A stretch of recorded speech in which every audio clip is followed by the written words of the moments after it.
Coach, thoughts on the upcoming season? It's basketball season, that's for sure, and especially getting ready to play a game here in 4 days, and I think we're excited. It might be maybe a little sooner than we're used to playing this early, but nevertheless, we're going to have 4 weeks under our belt, and I think that it'll come right about the time that the guys are tired of banging on each other in practice, and so it's going to be good to get out there this weekend and be able to play an opponent and get a feel for where we're really at and begin to figure out who this team is. I think that we've been really excited about what we see in practice, but practices and games are different, and so excited to learn a lot more about them this weekend playing 2 games. You start Friday, Brandon. I think this might be the earliest start I can ever remember. Are you a fan of that? It's not too bad. I think there's been a lot of seasons that I've been a part of where we've had 2.5 weeks to prepare for our first game. So we're able to get more practices in than that at least, and spacing out the games where we're really only playing on the weekends, doing it and getting all 32 games in. Starting this early allows us to miss less school, so I'm definitely a fan of it from that standpoint, and that's the way it goes. We had teams in our conference that were playing games this past weekend, so it seems every year that teams are playing earlier and earlier, but I mean this last weekend, that's about as early as I think anybody would ever play, and we would definitely try and avoid that, but it doesn't bother me playing this coming weekend that early. It's an interesting mix. You've got a lot of newness. You do have some returning players back. How has that gone for you guys as far as the meshing? I think it's been great. We've got some guys with some experience who have played some games for us and know what we're in for, but the thing that the new guys bring to the table, I think has allowed them to mesh really well. You've got Jacob here with you today, Coach. 3 transfers from the University of Montana. Coach Tinkle went to Oregon State. That kind of opened the door, I'm sure. But can you talk about that relationship and how you were able to lure them here? And all 3 of them, I've been asked that question multiple times, and it was all 3 of them were separate cases and made their decisions independently, and they were really coming from different areas. Jake was there at the University of Montana this whole last year running track, and decided he wanted to play basketball again. We had a previous relationship with Jake, and so it was a good fit that way.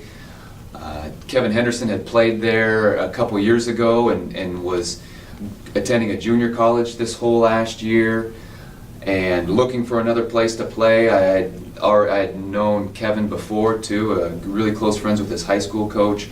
And Nick, he played this last year for the University of Montana and was just looking for a change, looking for somewhere that he might be able to have a little bit bigger impact. And I think that maybe from his standpoint, us playing over there the last 4 years and competing well over there, and I think that was part of the reason that made him interested in LC State.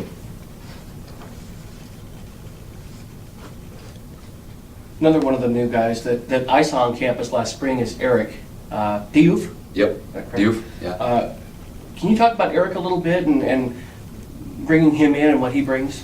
Yeah, and we've got some guys that we already said that have played some games for us and know what we're into, but I would consider Eric a redshirt. I think that him and Trey Thomas, I put them in the same category as far as they were able to practice with us. They were able to sit there on the bench and see the type of competition that we play, to see the level of talent in this league and get comfortable with who we are and what we want to do. And that's going to enable both those guys to step in and have an immediate impact right out of the gates. I think that Trey is a little bit more of a true point guard that we haven't had here in the 3 years that I've been here, as far as we've seemingly always had combo guards playing the point, and I think he's probably the first true point. He can score. He did score in high school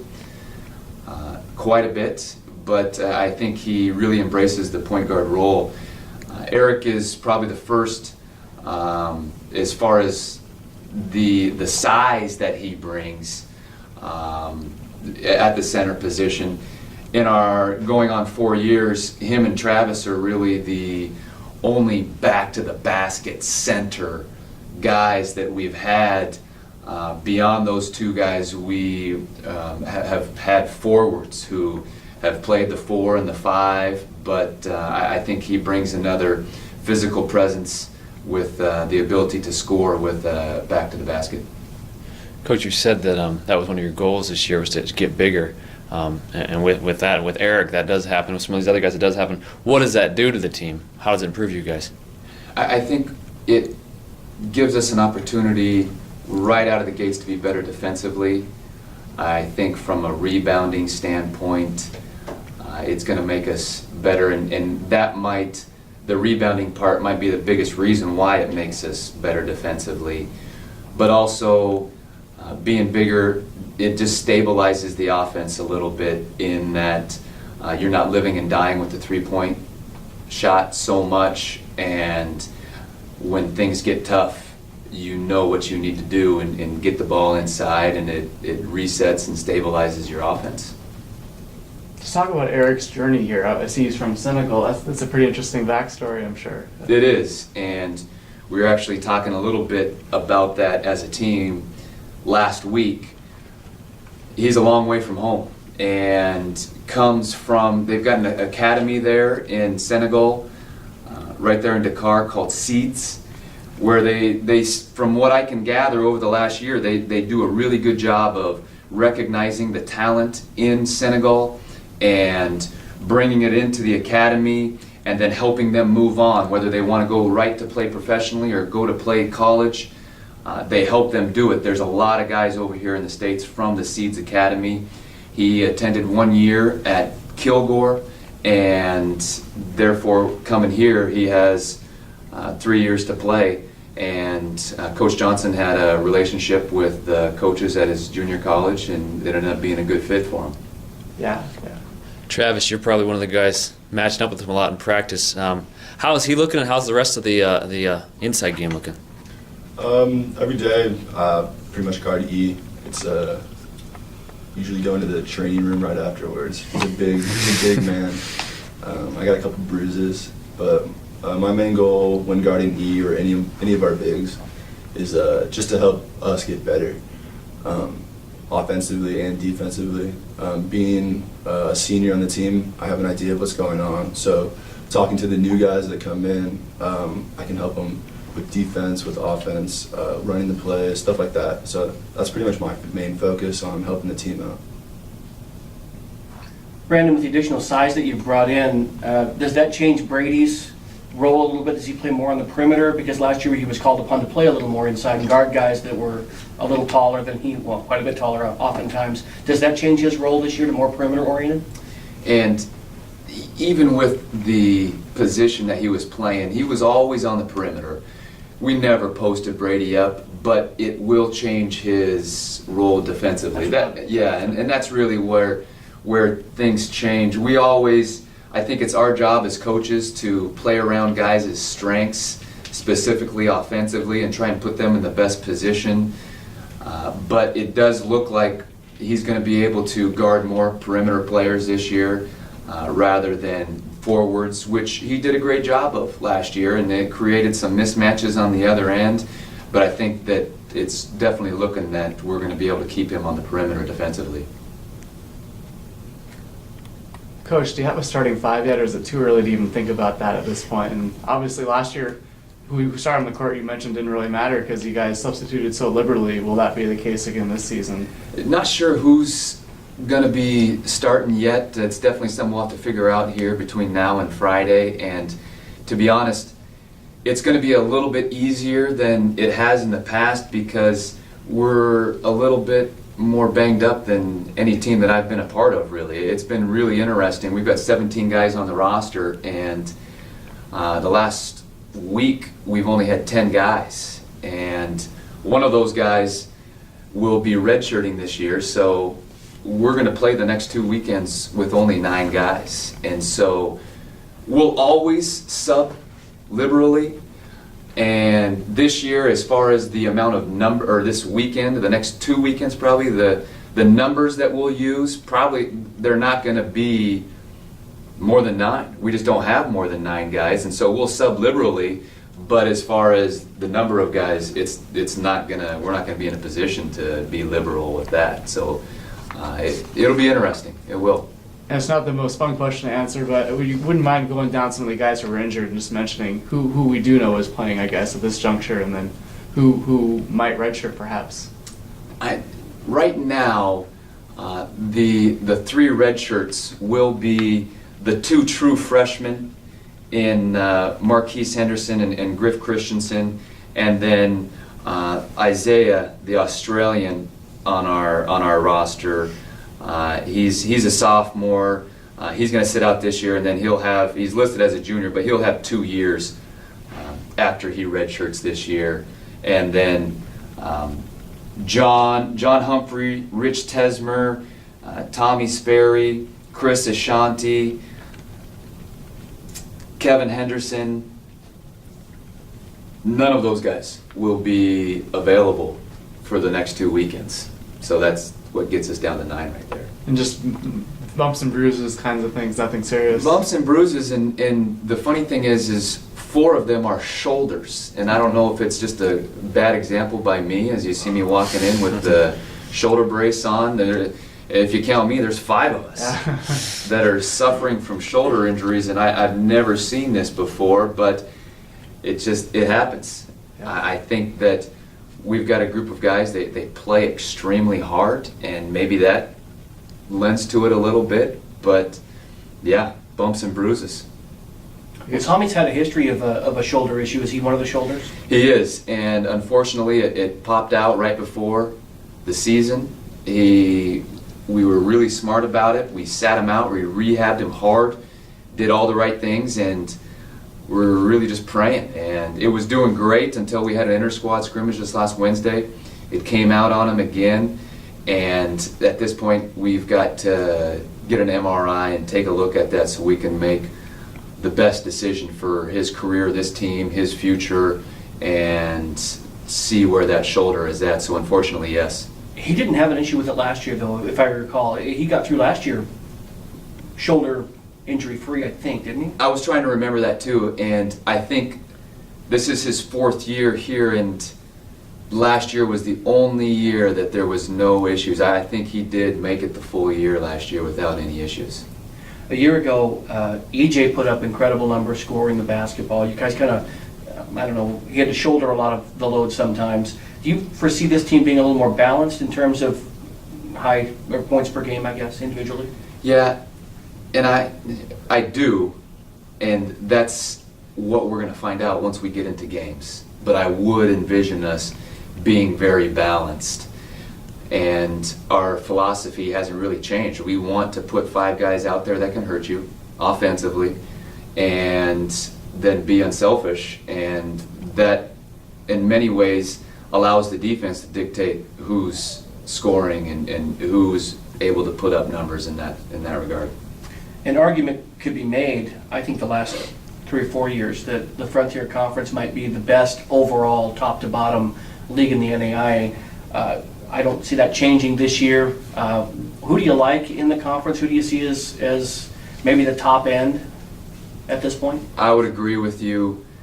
I've been so impressed with the coaches in this conference, and I think that everybody has proven that just because you graduate a few guys doesn't mean a whole lot, that they're just going to reload. They're going to be just as competitive, and I would For me, I think that you've got to give the respect to the people that have been up there. And just looking at last year, Rocky Mountain and Westminster and Montana State Northern and Western, I think that because of what they've done over the last 5-6 years, that you've got to respect what they're going to be able to do this year. And because of what they've done, I'm going to lean towards those guys to be at the top of the league. Not to take anything away from the other schools, I definitely, especially Montana Tech, I think that they've got a chance to be better this year than they have any time since I've been here. And Carroll and Great Falls might be a little bit more of unknown. New coach at Great Falls, second year for the coach at Carroll, and so I think that there's just a few more unknowns there. Coach, the year you guys made a really good run, we won the first 19 games, am I right? 17 games? 2 years ago? 18, yeah. 18? Okay, somewhere in the middle. It seemed like that team really had a good chemistry. Just describe the chemistry of this team. Obviously, it's tough for these guys to coalesce so quickly at this point of the season. Yeah. Just talk about where they're at right now as far as their chemistry and how that compares to that team's chemistry. And I'm not going to pretend to know that right now. That I have no idea. There has been, chemistry is revealed during adversity. There's been no adversity for us, and so that's what we're looking for as we get into the games. Who are we? Who are we going to be? I think that from a practice standpoint, the guys have been answering the bell every single day, and that's all they can do. But once we get into the games, we'll be able to find out exactly who this team is, and that's a big part of it, is what's our chemistry like. This much I do know is this team, the way they have been practicing and moving the ball and passing the ball, has been extremely unselfish. Been a joy to watch and coach, and I would expect that to transfer over into games, but it's different when the lights are on, and that's what we got to wait and see. And is there one stat, I guess, you'd look at that, say you didn't know the final score, you just looked at that one stat, might be an excellent barometer of where this team's at? Always, from my standpoint, always going to look at the assists and turnovers and the defensive rebounds. I think that as far as how good you are defensively as a team, that's going to be reflected in the other team's field goal percentage, in your defensive rebounds.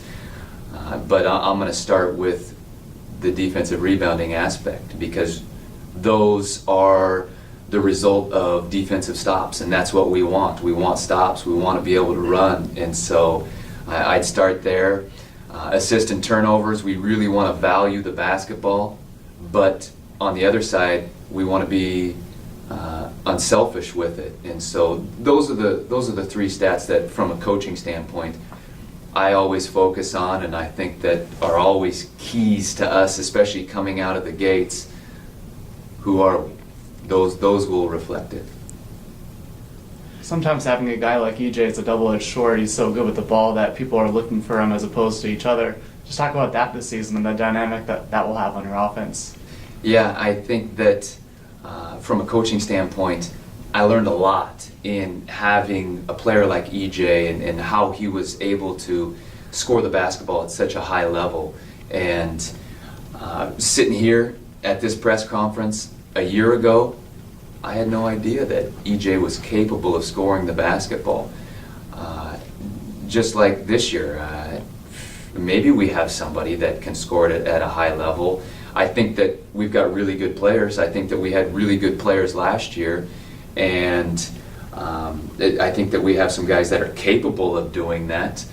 But again, I'm going to keep, not to dodge your question, but keep going back to, that's why we're so excited to get into the games and see who we are, and we're always going to emphasize being unselfish and moving the basketball, and I think that's been our staple the last couple of years offensively. We've been in the top 10, if not top 5, as far as assists per game and total assists, and I think that that's really reflective of who we want to be.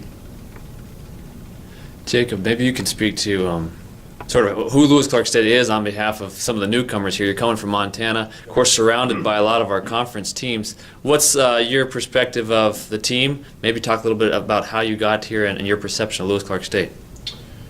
Well, first of all, I love it here.